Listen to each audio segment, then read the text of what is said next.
Hey guys, welcome to today's video. I am going to be giving you all of the tips I use in my everyday makeup looks when it comes to complementing my eyeshadow to my blush to my lipstick.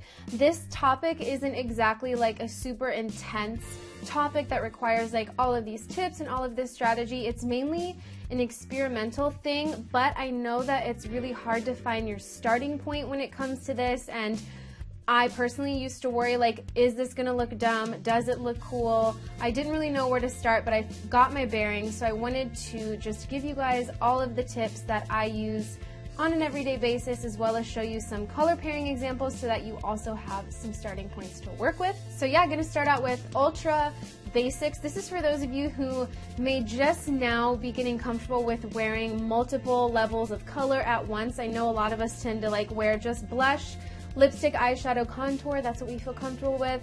Some of us only go for bronzer because we don't know what's going to look good. So this is for you guys who are really just getting into it.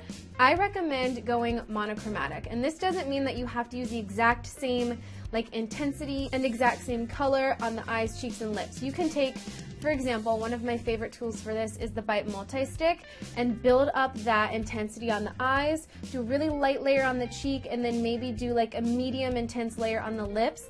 This is gonna make sure that everything matches. This is like a fail-safe way to get everything complementary, but still have some dimension in it because of the way you applied the product. Monochromatic makeup does not have to be one-dimensional and simple. You really can create a really interesting look just by how heavy your hand is and where you're applying the product. So yeah, favorite tools for that are any sort of multi-stick that isn't super greasy or lotiony, because then those might crease on the eyes, and same with cream or liquid blush.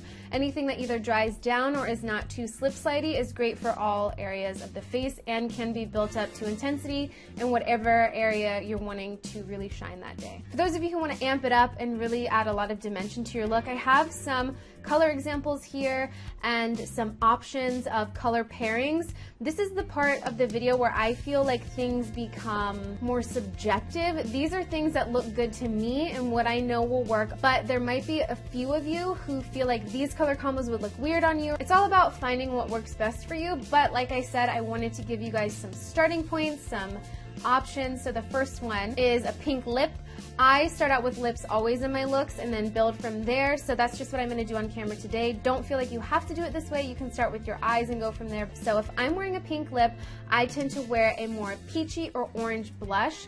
The tip with this is you want to pick blushes or lipsticks or eyeshadows that are all in the same tonal family, but they don't all have to be the same color. So with a pink lip, you can do an orange blush, and then on the eyes, do anything else that's slightly warm, and that is going to give you a very complementary look. If you do anything too cool toned on the eyes, it's going to add more of an edge to your look. It may not look uncomplimentary, but it will add more of a unique vibe to your look, so just keep that in mind. Red lips or red eyeshadow I find look so amazing with a dusty pink cooler toned blush. I feel that red blushes, no matter your skin tone, are the one thing that can take your makeup from this looks so cool into this looks so overdone, what did I do territory. There's just something about them that they're very hard to work with. I actually recommend, if you're going to go for a more red, like a true red blush, even if it's just like a light wash of it, keep your eyes and lips more neutral, just because it really can accidentally overdo your whole face. And then I always hate like having to like take off blush or like panic and pat the concealer on. But dually, dusty pink on the cheeks really makes those red shades pop because it doesn't compete with them. It just is there more as like the filler, the finisher of the look, and doesn't make them look as though they're taking over your face. Moving into bold and more dimensional looks, when I go bold, it's either on the eyes or lips. It's never everything. So I tend to do a lot of experimenting here. So for example, if you're wearing bright cobalt on the eyes, bright cobalt and bright green always look the best with dusty or more muted blushes on the cheeks, as well as colors on the lips.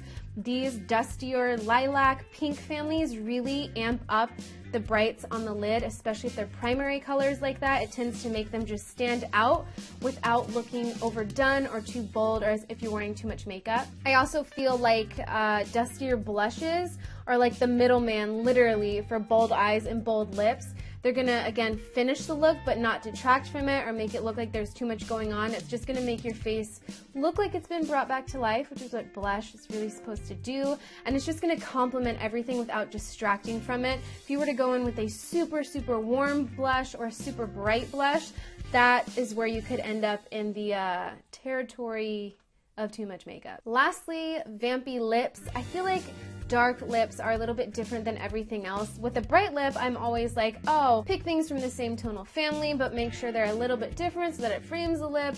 But with a vampy lip, I always try to look at the undertone of that, and if it's warm, I will try to match my blush to my lip color, but in like 10 shades lighter. So if you're wearing like a dark berry lip, that's very dark but still has that bright pop of berry, I recommend using a matching blush that is a lot lighter. I recommend using something like a rich pink color that has a lot of warmth to it, something that's gonna pull those tones out of the berry shade on your lips. It's really gonna help make it pop. If you go too dusty with vampy colors on the lips or eyes or both, it can tend to make your face look very muddy and very dull. I feel like you need something more rich and colorful on the cheeks. However, if you're someone who really likes the look of like a dusty blush, a vampy lip, and gray on the eyes for winter, I would recommend really amping up the highlight and almost going into a full-on like glossy strobing effect.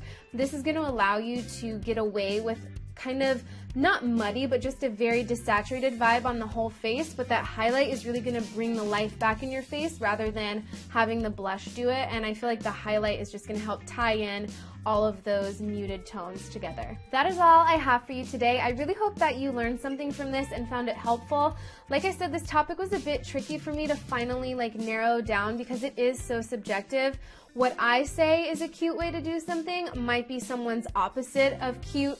So it's really all about experimenting and figuring out what looks good on you, but I really hope that you use this as a good starting point or whatever for examples of complementary situations that would look good on you regardless of your skin tone. But yeah, thank you so much for tuning in. I really appreciate it, and we will chat again in my next video.